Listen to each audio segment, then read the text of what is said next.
a global chapter distribution mechanism. So this is the Colorado chapter. We have now about 45 chapters around the world. We're working on some in Australia. We're working on some in Africa. And so the goal really is to have a chapter on every continent with the exception of Antarctica. Everyone always points out to me, by the end of the year. And so we're growing nicely and we're scaling and it seems like we're doing some good. So I would encourage you to pass the word. And if you have not signed up on our Facebook channel, we're at facebook.com/soapnet.org, SoapNet, and on our LinkedIn group. So we presently have about approaching 30,000 people on the LinkedIn site. And the website, the Facebook thing is scaling fairly quickly. So if you want to stay in touch with what's going on, that's how you do it. So thanks again for joining us and your membership. So quickly, I want to go around the room and just briefly introduce yourself. Don't give us the pitch, just your name and what you do, so we can let everybody know who's here. I am Pretty. I have a consulting business to help practice. Yay, good. John. I'm John Kimber from Australia. We do clinical trials down under, and we raise money for startups and small US companies that are looking to raise money to do bioscience research. David Longini. I have my own Salesforce consulting company focused on field sales and field service, which overlaps with home health care, medical device, anybody who has to go out and install, repair, and maintain equipment. Yeah, now we'll introduce the folks. Eddie Crew, Business Development Manager with Synec and Computer Network Services. We specialize in levels of compliance where they're in the private practice physicians. Antonio Wendt, CEO, Synec Network and Computer Services. We do private practice, HIPAA compliance networks for private practice physicians. Yeah, Shannon, you can introduce yourself. Okay, hi, I'm Shannon O'Neill. I'm actually part of ContractsRx, who's presenting today. Glad to be here. I've been here a few times. Thank you, Arlen. Looking forward to hearing Ramon's talk. But my background is working with sort of VC side startups, and I'm real interested on the legal and growth side of that industry. So ask me questions if you've got them. Thanks for hosting the event. I'm a neuropharmacology scientist at Anschutz, and we work on pain studies, anesthetics, and the drugs. I'm Megan Van Buren. I'm starting an early stage startup in pain management space. Les Simpson, VIP Healthcare. We do two things. Number one, we eliminate the out-of-pocket for people going to doctors, and second, we're getting doctors out of the insurance company's track. Les Simpson, VIP Healthcare.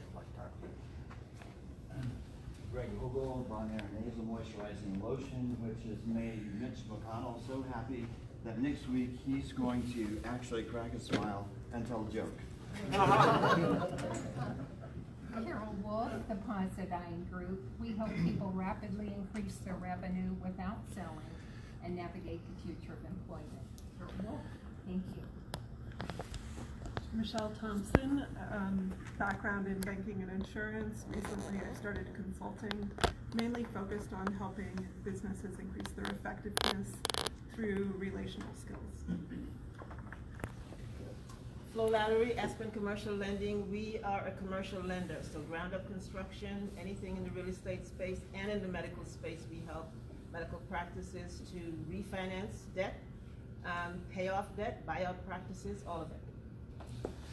My name is John Molesky. I'm the Chief Operating Officer for Colorado Allergy in Aspen. We have 12 locations and we have patient-based things. And I'm John Hammer, specialized in infectious diseases, tropical travel medicine, and looking for options beyond clinical medicine. My name is Brad Rips. I'm a financial advisor. I work with small and mid-sized business owners and individuals as well, just helping get your financial house in order. Good morning, Amanda Harden. I'm an RN turned commercial real estate broker 14 years ago. And I have to thank Arlen for this group. Y'all have got a real entrepreneurial spirit. I've connected with Brad, John, Carl, Arlen, now Shannon. We're all trying to get stuff going on, so the spirit of this group is alive and well. Good morning, I'm Berin Sardar. I'm co-founder of Privacy Labs. We focus on data privacy. We have Consent Grid, which provides consent and privacy controlled data flow. And we are about to launch our platform to help companies to respond to the California Consumer Privacy Act. Aaron Connell, financial planner. We help physicians, attorneys navigate their student loans and build a financial base for the future. Thank you. Good morning, I'm James Lowry, co-founder of ContractsRx. We find companies that are trying to commercialize products that have money and problems they can't solve for. Money is critical. We take their money and solve their problems. Good morning, my name is Bob Moog. I'm with the ContractsRx Consulting Group. My name is MJ. I'm in the mental health field. I'm a consultant with attorneys in dependency, neglect, and child and family cases. I'm also a professor at DU in the School of Social Work. Good morning, my name is Christina DeFerrera. I'm here for the United States Patent and Trademark Office, Rocky Mountain Regional Office here in Denver. We just wanted to make y'all aware that we are a resource that's available to everybody here in the area. We plan on doing some more stuff together, so we look forward to seeing you again. So if you have specific questions or needs about patents and trademarks, parentheses, not copyrights, because they don't do that stuff. If you have patents, you know who does copyrights? Library of Congress. Library of Congress. So if, good for you, so you can get another cup of coffee. No, if you have a question about needs and how it all works, and these guys are great. They have an enormous amount of resources in the regional office and education and engagement. So we need to know from you what we can do together to help solve your problem. So thanks for showing up. Yeah, Carl. I design, stage, and manage capital campaigns, specializing in opportunity zones. I help you find people who love you more than you love yourself. Wow. Michael Steen, just moved here from Columbus, Ohio. Started 4 businesses and also was in banking for 35 years. Wally Stromberg. I'm a healthcare attorney with Hall Render. It's a national firm that only represents people in the healthcare sector. We do all sorts of business and regulatory matters. I primarily work with providers and small businessmen in the business sector of healthcare. Hi, good morning. My name is Brandon Kelly with Kona Media LLC, here with Anthony today, helping to live stream. I do videography and photography for businesses and entrepreneurs. Kelly Senholtz, emergency medicine, serial entrepreneur, medicine, technology, real estate. My name is Bernard Zurich. I'm a radiologist. We provide teleradiology services and are looking to move into imaging center operation. I'm Donnie Lazzardi. I am a marketing consultant. When a client needs to manage their programs, I function as a fractional VP of marketing, or whatever title they want to give me, usually as custodian. Great. So the usual room full with high-powered people. So this session came about because, as with most of what we do, we're trying to identify problems that need a solution. And in this case, my experience, and maybe yours, is that when startup entrepreneurs, co-founders, whatever, engage people like you to be advisors, consultants, chief medical officer, board of directors, management team, anybody that's sort of engaged with the business, there is a gap in understanding of what that entails. So specifically, when David says to me, Arlen, I want you to be a consultant or an advisor to my company, what I'm going to say is, well, what do you want me to do? And then how much you're going to pay me, because I come from the James Lowry school of we take your money to do good things. But the first question really is, what do you want me to do and serve in what role? And so that typically leads to, well, send me a service advisory agreement. And the typical answer I get is, what's that? Or can you send me a template? Or have you done this before and maybe you can send me an agreement that you've already signed? So and it's a two-sided gap. So the advisor really doesn't know what they're asking for, and the advisee doesn't know what they're getting themselves into. So you wind up with bad feelings, bills that don't get paid, blah, blah, blah, blah, blah, and it just spirals downhill and just a wasted effort. So these folks are going to present you with an approach to a solution, and I thought it would be useful to present it in front of the group. So, Sharon, if you want to introduce the speaker, then we can leave some time for questions, but thanks again for hosting it, and we look forward to your presentation. Absolutely. Okay. So I am one of the other Shannons with ContractsRx. We come up with a solution we're trying to solve through technology, the conundrum of contracting more quickly and without necessarily as much of a heavy services component. This is Ramon Rhymes, and he is the founder of ContractsRx. We just recently rebranded, so you'll see some red line solutions on some things, but it all the contact information still works, and he's both an attorney and has over 25 years of experience in negotiating contracts, and also has a background in technology.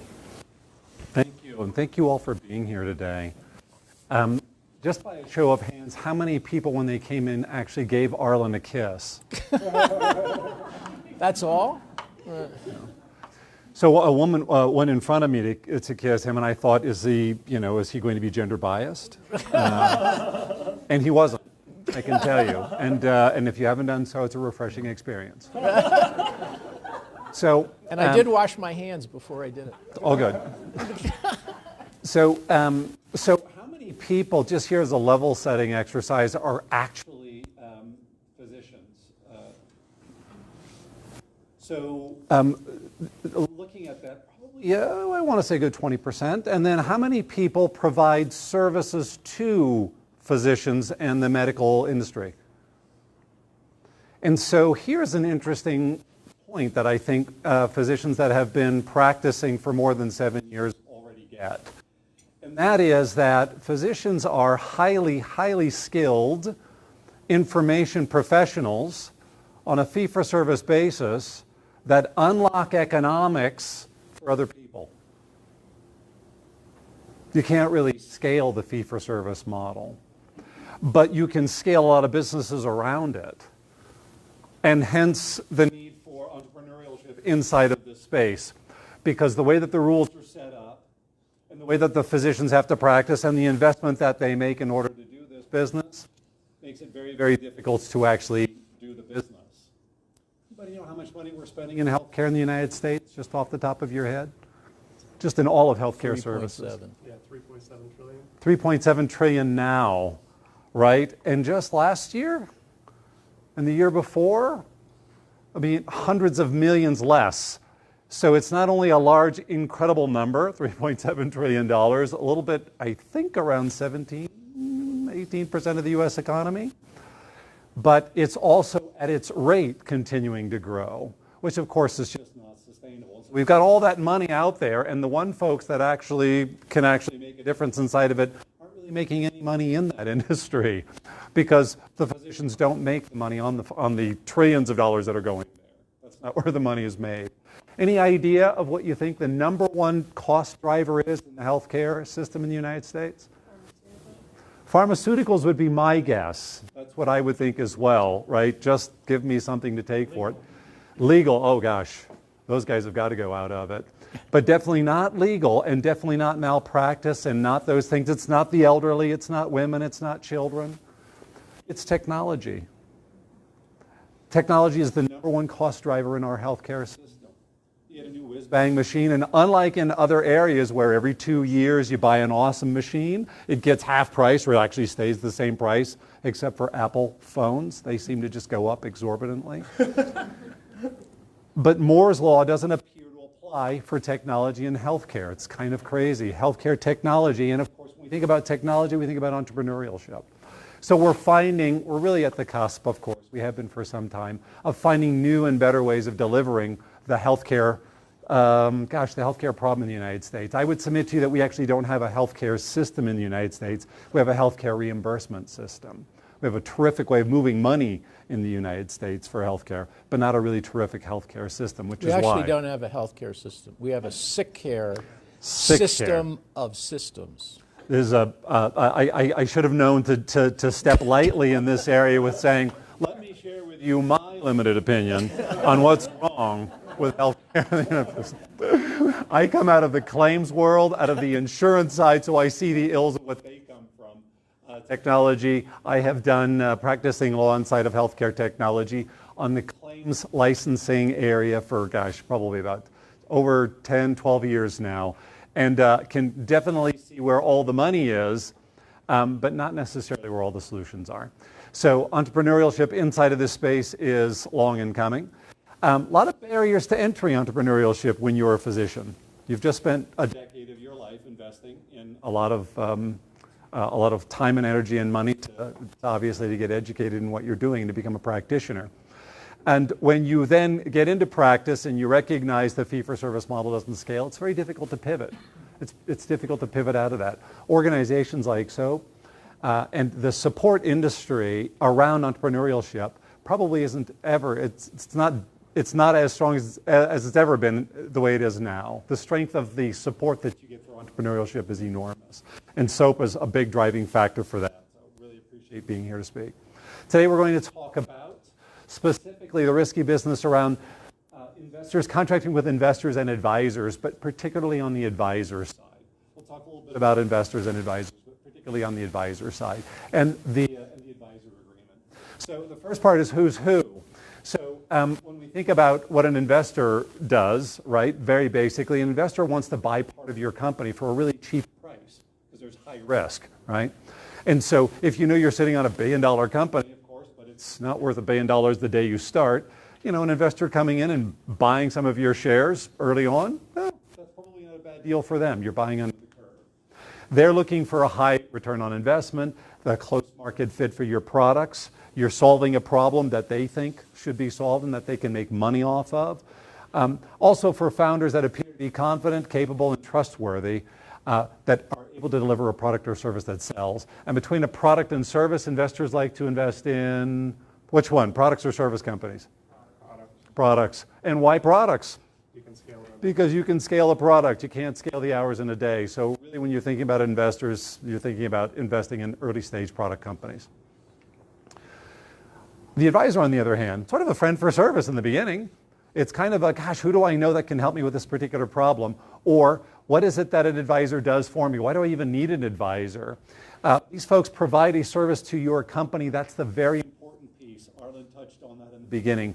They are service providers. As advisors, we are service providers. And it somehow gets lost in translation when you think about an advisor agreement. You think, oh, it's my advisor. It's a service contract. It's for a period of time, and they get paid to do it. That's really how the advisor part works. Which means that, you know, if you have a company that has 100 advisors and you're giving, 1% of your company away to each advisor, well, then you're pretty much done. You don't have anything left in your company past the advisor stage. So you have to think about what we're paying for. So why do we need an advisor? And the disclaimer here is that this photo does not show a picture of an attorney. Founders actually do need specialized information in order to create their company. The amount of things that we need to know these days to start a company, to actually function a company, is enormous, and you're not going to know it all. But you have to have resources to get to it. Some of those resources are free, some of them aren't. When we're looking for advisors, a company might look for an advisor in order to help connect to sales channels or to connect with relevant investors. Definitely the Rolodex method. It is who you know when you're starting out that can help unlock certain opportunities. And those opportunities and then unlocking, that's really worth the value of paying an advisor to do. Company promotion, industry name recognition. I don't know if anybody has heard of the group MediaLink out in California. I'm forgetting Mike's last name, the guy that runs that. He is sort of the godfather over there with advertising and in the advertising field. And so you hire his company to go and introduce you to folks, and they listen to him. So he's a terrific opportunity of industry name recognition. Finally, filling out an early stage team. You know, when it's you and a colleague that you're starting with, there's only 2 of you for a team, it's hard to get the credibility when you're going after a larger client. And so sometimes you'll say, here's our team, and you'll add advisor photos as well to make your team look larger, but also to understand that you're not just, you know, a couple of folks out of a garage. So these are some of the reasons why you might get some advisors. The advisor agreement, like any other agreement, pretty straightforward for lawyers, maybe not so much for other folks. Offer, consideration, and acceptance. These are the 3 things that make up a contract. Pretty basic. The advisor is promising to do something for you, and you're counter-promising. The advisor says, I'm going to consult with you for a period of time, any agreement. I'm going to create connections for you, possibly. I'm going to help on ideating your products and services. More about ideating here later, kind of an interesting subject. You promise, on the other hand, to pay that advisor something, right? You're going to pay them. Typically, when you're cash strapped, when you're first starting out, it's a percentage of the company. It's some sort of shares of the inside of the company. We'll talk a little bit more about compensation later. And then an option, it could either be shares in the company or options to purchase company shares at a lower price. And then finally, and the most important piece, of course, is to write it down. This is very important. Early stage companies often make mistakes in this area. That is, we don't write our contracts down. We actually don't have a written agreement. And so we end up having a lot of verbal agreements and a lot of hard conversations around what we may have promised. So let me ask you a couple of questions at this point. Is an oral agreement a contract? Yeah, it absolutely is. It's a terrific, it is such a terrific question. An oral agreement is absolutely a contract. The question is, how enforceable would it be? And so when we think about a contract, by definition, it's an exchange of promises that's enforceable in the courts. How many of you think like cases ever really gets to the courts anymore? Like, do we even go to court anymore? Just the threat of going to court helps the enforceability, and that raises the cost. Oral arguments themselves, really tricky to enforce because we lose what the promises were. You promised that you said this, and you promised to do that. And so what happens then, if it does go to court, is that you have to prove what the contract was. And how do you prove an oral statement? But you see the actions that happened afterward. So in a typical exchange, again, someone asked me to do this. How detailed does it have to be in writing? Can it be, Arlen, I'm offering you to be an advisor. I'm offering you $100 a day to do it, and sign this, and it's an email. And I say, thanks, I accept. Or I don't and that's the other issue, you know, what's an acceptance?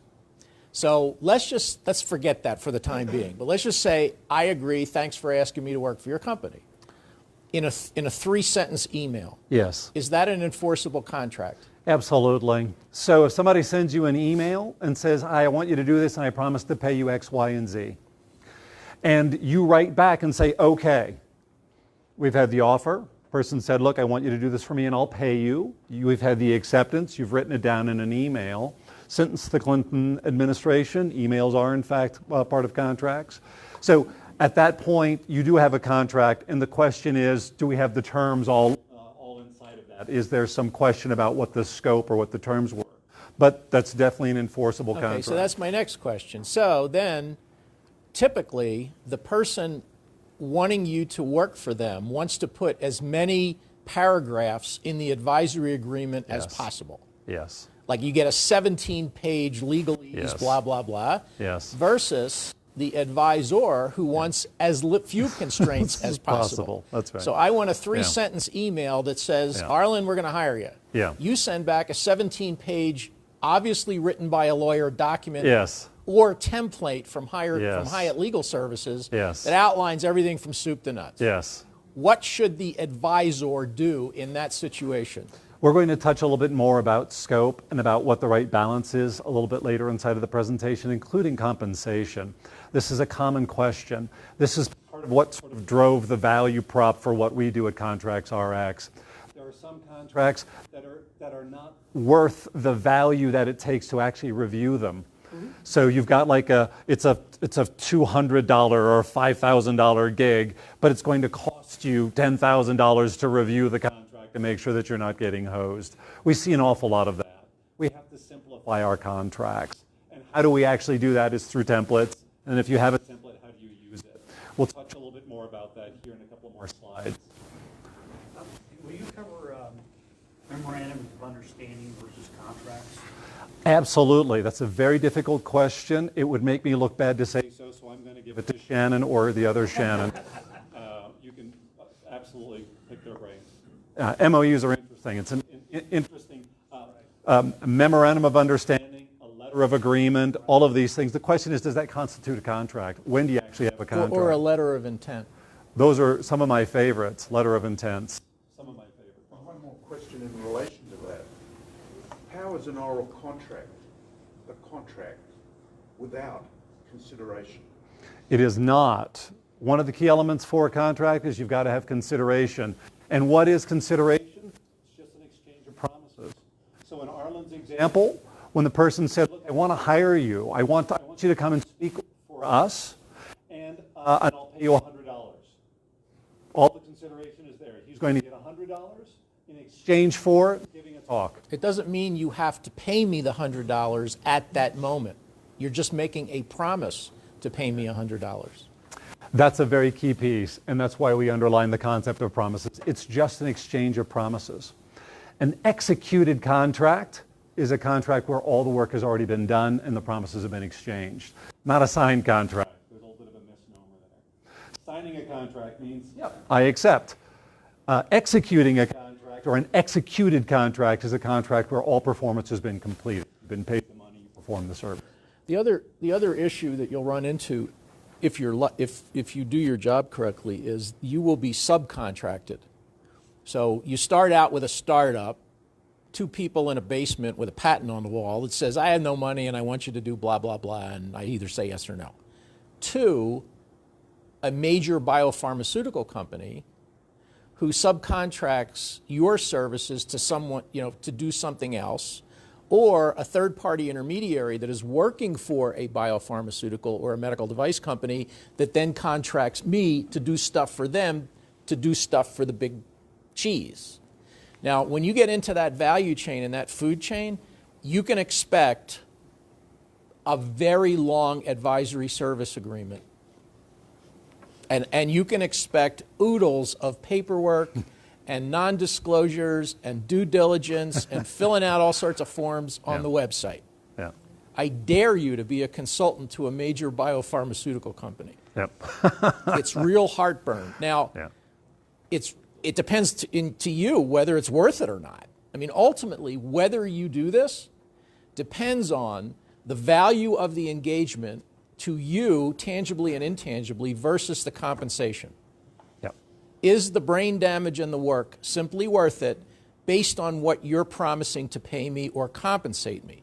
And compensation, incidentally, does, in a lot of cases, does not include cash. It's either cash, equity, or both.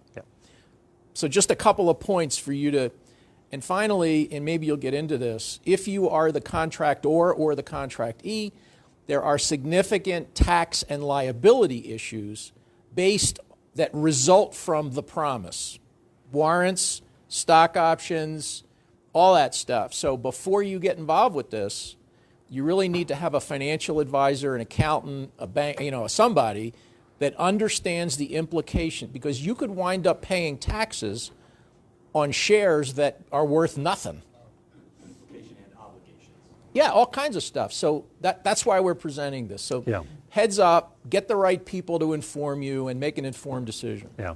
But isn't that why you do that memorandum of understanding before you do a contract? In other words, let's date before we get married, so to speak? Well, let's talk about that. So let me get through the contract portion of it, and then we can see where maybe a memorandum of understanding or a letter of intent get you close, but aren't bringing you into this realm yet. So we've got a basic advisor contract scope here. We've got scope, we've got compensation, and then we've got something signed or some sort of a acceptance of that in this part of the story. The key terms inside of an agreement for an advisor agreement that help both the advisors and the company retaining the advisors are really around the scope of services. And so to Arlen's question, how deep do we have to go into specifics? I can tell you that the number one problem in every contract that's a services contract is this: it's the scope of services. We have not specified what the scope of services are. I either, if it was not detailed enough, then the advisor ends up saying, well, I didn't say I was going to do that, and there's not a meeting of the minds, or vice versa. Hey, you wouldn't do that, so I can compel you to do that. And so the scope of services part is probably the one area to really focus on. A couple of areas that are also, of course, exceedingly important: compensation, the duration, some of the things like assignment of work product. If you are working for that biopharmaceutical company or technology company and you're an advisor, you can bet that they're going to want you to assign away anything that you create, because that's the whole point. They're an early stage company, and the only thing they own is their technology or their intellectual property. So you'd be signing away, intellectual property rights with regard to anything that you created during the duration of your advisory services. A couple of other areas. Yes, the mystery number one contract provision that you should have. I was waiting for someone who had to leave at the half an hour, and then I would say what that secret was, because she said she didn't want to miss it, and I just wanted to be mean. There's a number one contract provision that we're going to talk about, and I'm actually going to try and poll you and see what you think. What do you believe out of every contract that you've ever seen? What do you think, by a show of hands? Well, actually, just throw out your thoughts. The number one contract provision that you should always pay attention to, like the number one contract provision. Any ideas? Length, duration. That's a great idea. Breach of contract, and that's spelled out. Another great idea. What's another one? Oh, of course. And it's always the attorney that knows.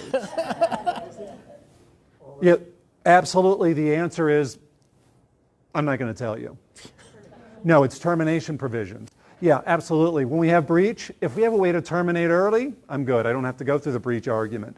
Duration, I have to wait 2 years. This terrible relationship for another 2 years. Or for the folks that have actually acquired the advisor, we have to give them 1% of the company, and they're not doing anything over a 2-year period. Termination is the actual most important thing in any arrangement. And as my colleague knows, the reason why termination is important is because when things are going well, no one reads the contract. But when things are going poorly, you read the contract and you want to get out of it. So it really is, I want to get out provision.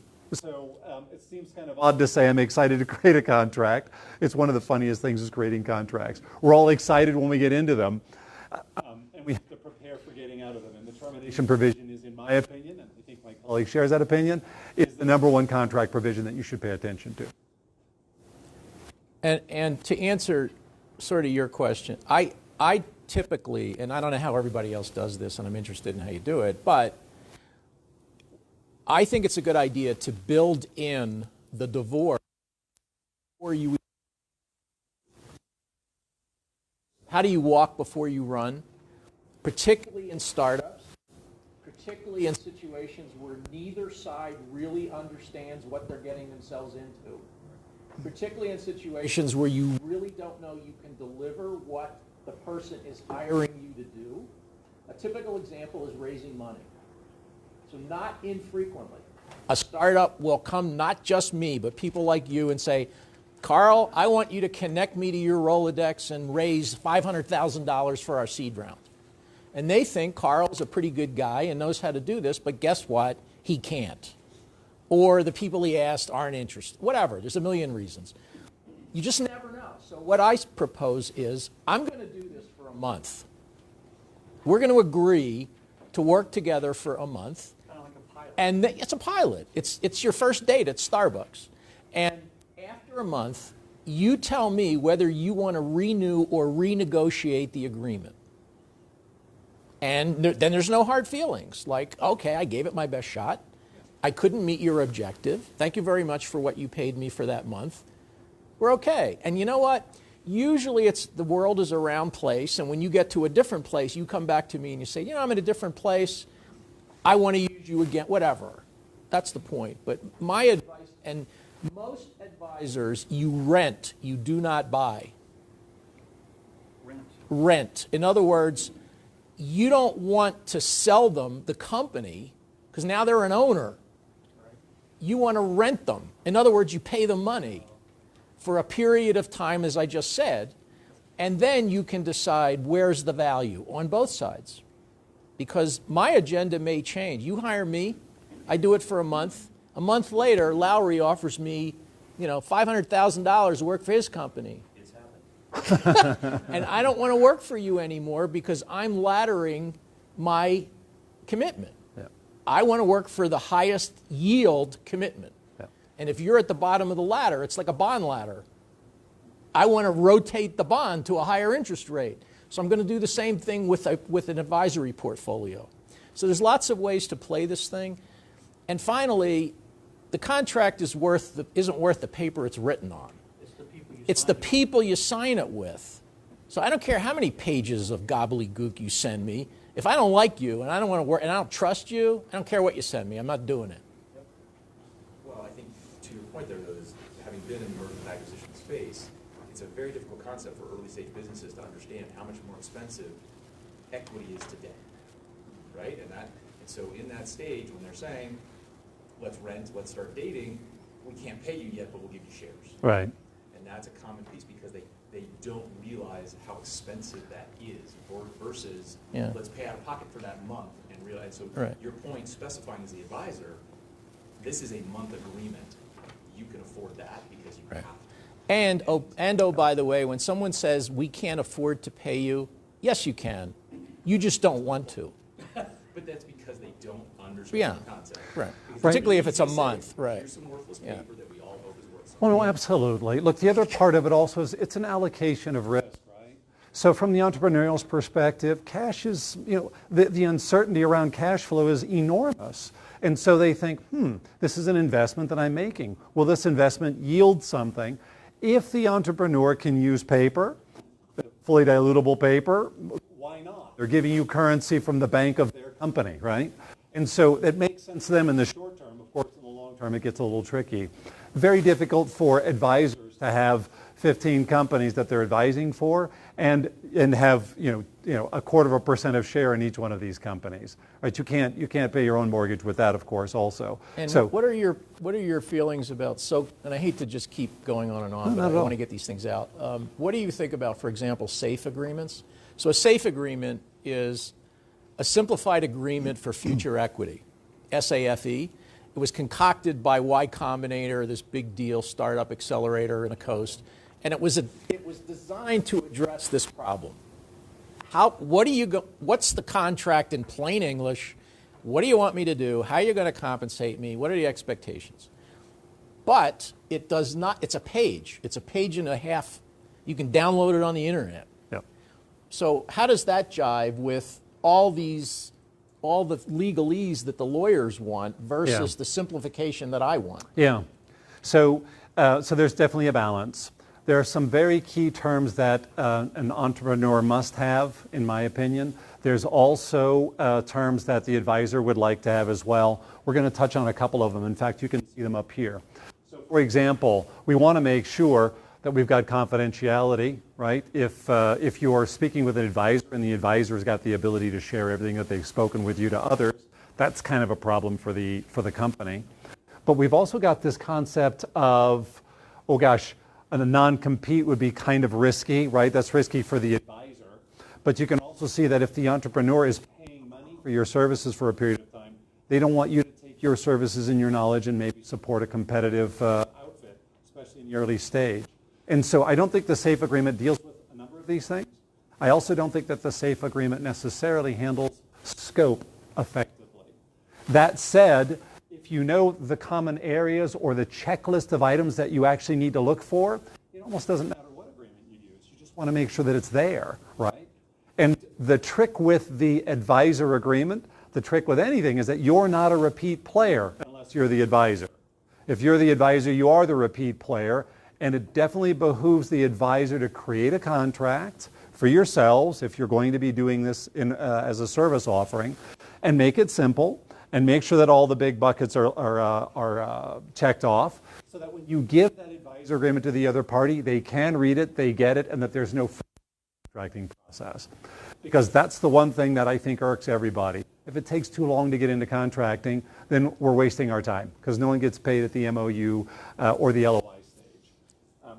First point on an MOU. You can spend an awful lot of time paying an attorney to draft an MOU, but there's no money on it. It's like a pre-term sheet. There's nothing enforceable about it, and in fact can be often dangerous on the other side, because it introduces information that you're likely going to need to keep confidential. So you're taking on a burden and you're not getting paid. What about the pre-step, which is, Arlen, before we do any of this, I want you to sign a CDA or a confidential disclosure agreement or a non-disclosure agreement? Yeah, these are almost fodder. They're just table stakes these days. I would not actually have anybody resist signing an NDA.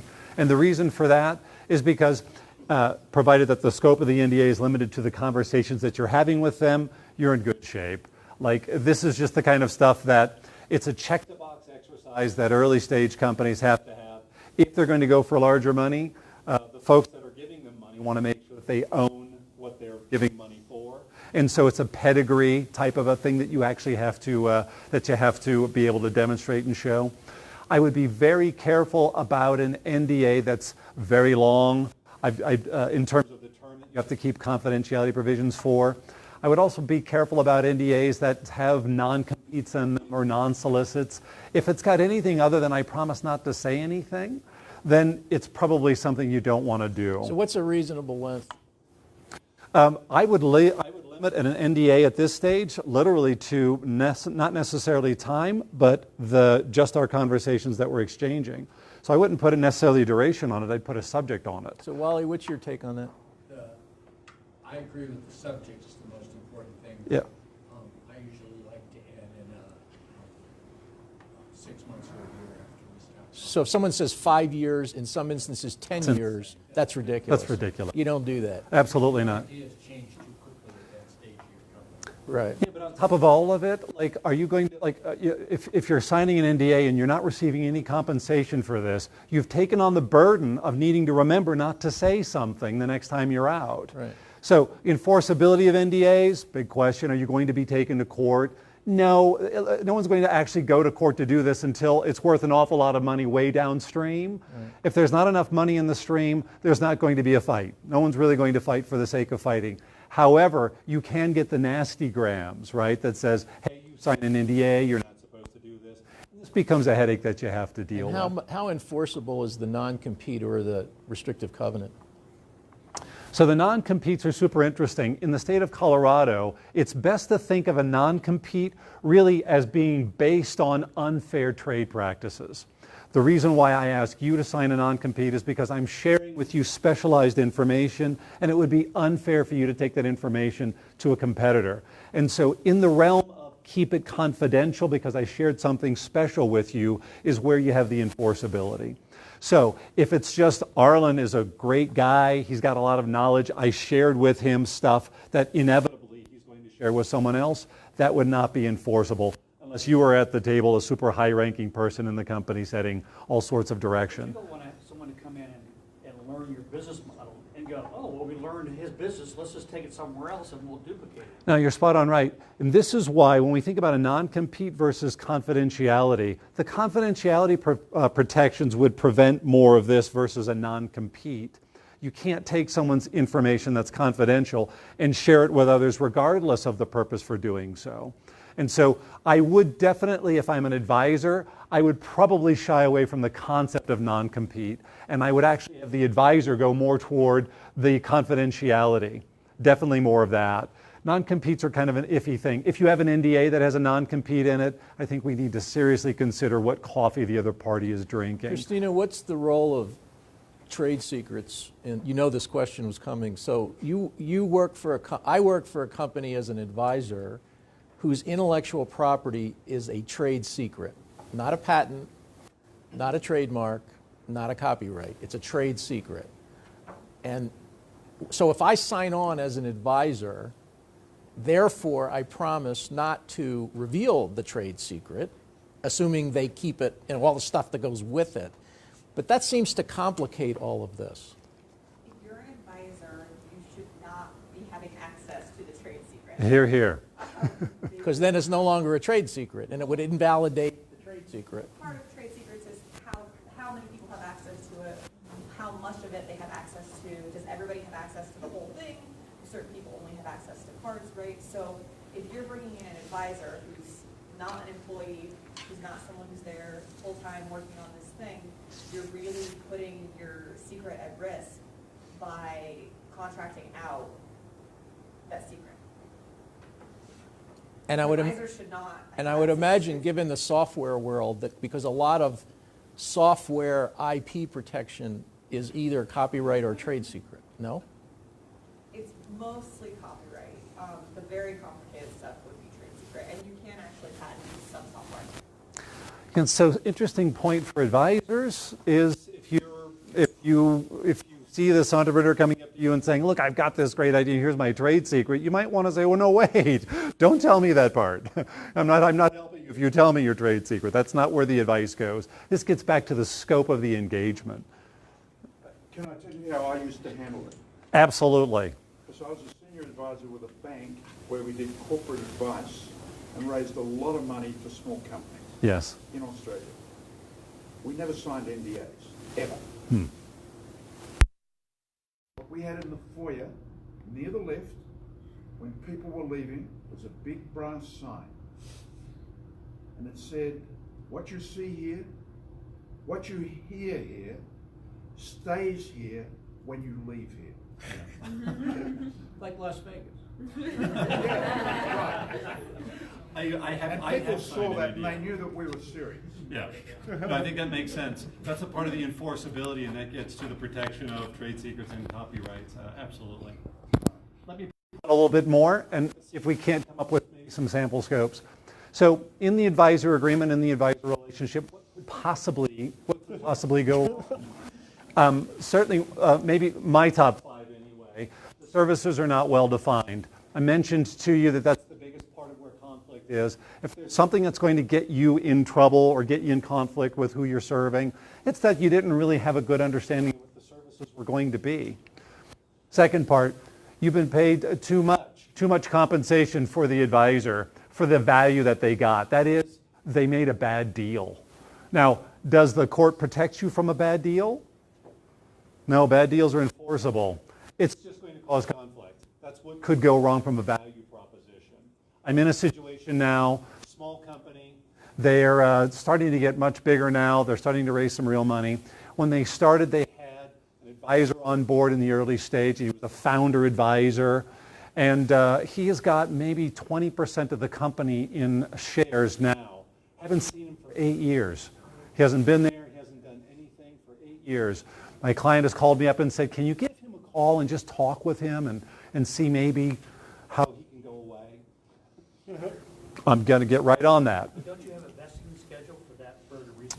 Absolutely. And we'll get into that a little bit later, a vesting schedule also. But termination would have been nice, and it would have been nice that they had probably done this before he fully vested. He owns them. He's got 25% of the company. And he's now looking for the current market value price for the money raised in order to get bought out, which would be, you know, at least $250,000 to $2 million for having done nothing for 8 years or very little. That's what could go wrong with the compensation side. We don't want to be in that situation. When does it end? That would be the duration component we were just talking about. Let's keep it tighter on the advisory component. Finally, the advisor acts like an employee. The advisor actually binds the company, tries to do deals, try to do things that actually implicate or create challenges for the company as well. That is the advisor acting like an agent of the company. We want to be very careful to stay away from that as well. I've seen a little bit of that. No early termination right. That's our number one provision, of course. We want to make sure that we've got very clear termination rights so that if it goes wrong, we can push the button pretty quickly. I think we should also talk about the difference and the importance of the role. An advisor is a very specific role. Yes. It's an advisor. I give you advice. Typically, when you ask me for it, because one of the problems with being an advisor is giving advice when nobody really wants it. And so you can take it or leave it. I have no fiduciary responsibility to you. It's entirely up to you whether you want to do what I tell you to do or not. As compared to, for example, a chief medical officer who's an employee of the company, or more significantly, a member of the board of directors. So if someone asks you to be an advisor, that's very different than I want you to be on my board of directors. Because a board person has a specific fiduciary responsibility to the stockholders and the liability.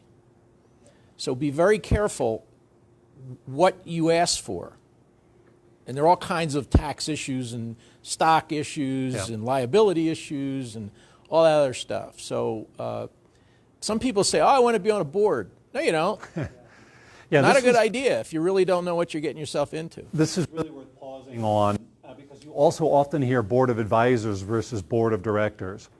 The board of directors inside of the company, there are very few people that actually have direct liability for things that happen for the company. Board of directors do. You have personal liability if you breach your a couple of the duties that you've got as a board of as a director.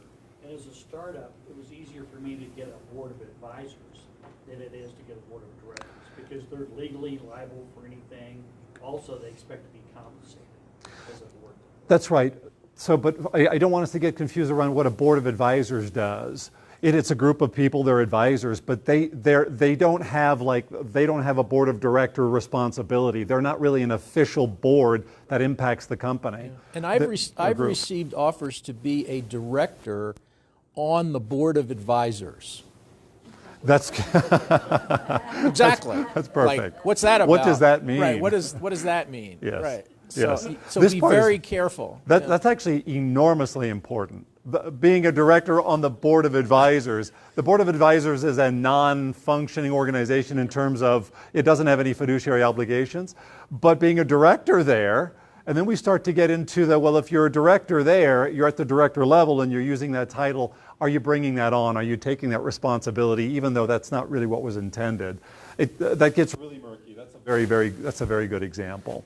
This is why we want to make sure that for the scope of work, it's very clear. We don't want to take on any titles if we're advisors. We don't want to be given any titles. We don't want to be acting in any title capacity.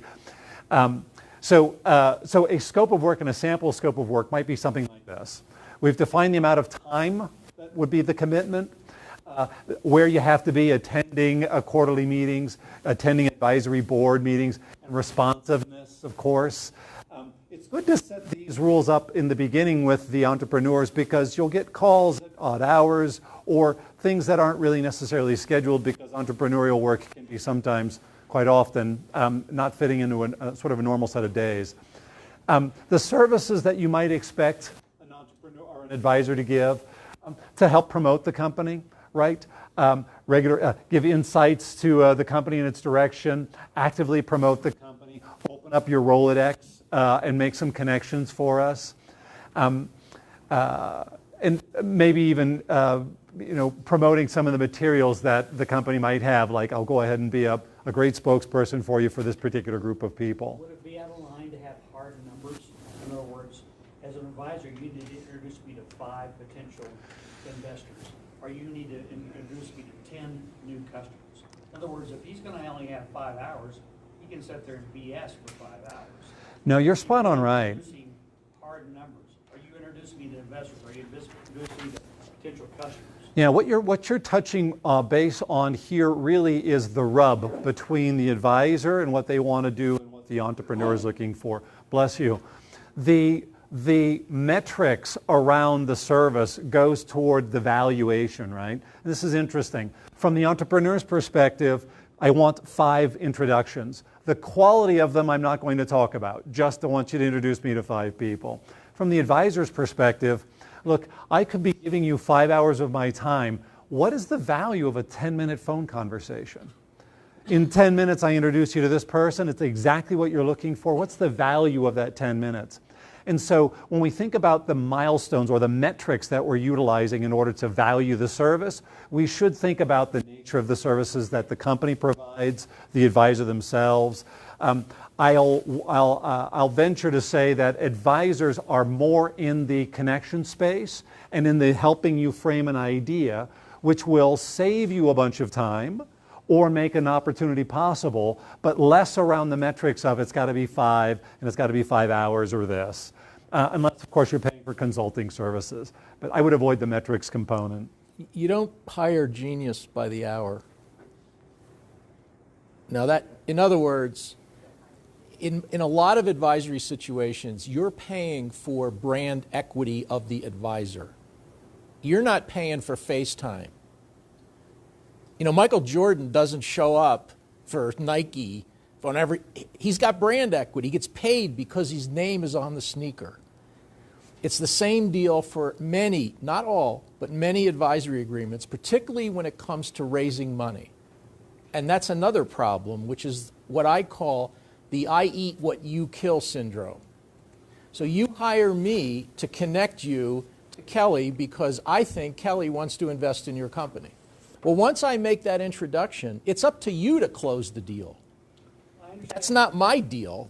So I'm getting paid if you do your job. I've done mine. But it doesn't help anybody. So my point is, I think it's a problem when you hire advisors by the hour. Sometimes you have to do that, otherwise you simply don't get hired. But you have to factor that into the equation. But I'm saying they'll have this long resume of big companies, icons, you know, Right. those that they work for. Right. But then you find out it's been 10 years since they've had any contact with them, and they Right. really don't have the people that are there, Right. the contacts or whatever. And It's kind of BS. Well, you're right, but I would also say it's a two-way street. And the two-way street is you get hired as an advisor and you get ghosted. You don't hear from these folks. They hire you, and interestingly, they still pay you, but you don't hear from them. Yes. Like, I'm supposed to participate. Now, you, like this guy, you could say, great, I'm getting paid and not doing any work. In my view, the world's a round place, and eventually it's going to come back to bite you. Yes, it does. So I then, as an advisor, will come to you and say, listen, I haven't heard from you in 4 months. I thought we were going to have like a monthly chat about what's going on. Then I terminate the agreement. Yes. You as the advisor. As the advisor, I terminate the agreement. The world's a round place. It's not worth the heartburn. That's You not. don't want to be criticized saying, well, we never heard from our It's just not right. You're supposed to add value, and if you're not adding value, then cut it off. This is the key. This is an enormous key. As an advisor, you definitely have to help that entrepreneur group not make their own bad deal with you. Yeah. You They're have to. their own worst enemy. They really absolutely are. I've seen this also with the smaller companies that we represent. We do have a subscription base for some of the stuff that we do for them. And if I don't hear from them after some period of time, this isn't working. You're spending money on something that's not creating value for you. We're not giving you a solution that works. We can't take money for nothing. It's not good for you. Plus, at some point, it's going to come back and say, like, I paid all that money, I didn't get anything for. Right. And they're going to come back. And also, often it comes from confusion. They're just confused. They're really busy and they're fighting little fires and they don't pay attention to the big stuff. Yep. And sometimes by stepping back, they Yes. can just point out that they're not paying attention to the big stuff. Yeah, absolutely. Or that their company's not functioning right, or Yeah. something's wrong, it'll help them. That's Or actually they're within the not scope of the ready advisor. to hire advisors. They Yeah. just simply shouldn't have done it at that. If your head's down trying to get product out the door, you don't want to have me bugging you saying, why don't you do this, do that. You want to get the product out the door.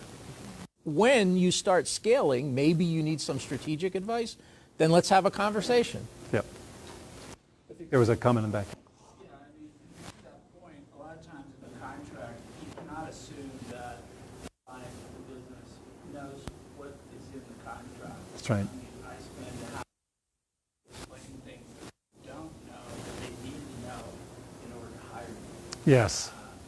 So a lot of times I have to put educational material almost into the contract so that they can say, yes, when I asked them to do this, I have several references that they've made to introductions to investors. There's all kinds of SEC implications that if you do that wrongly, that rise to the level of criminal conduct. So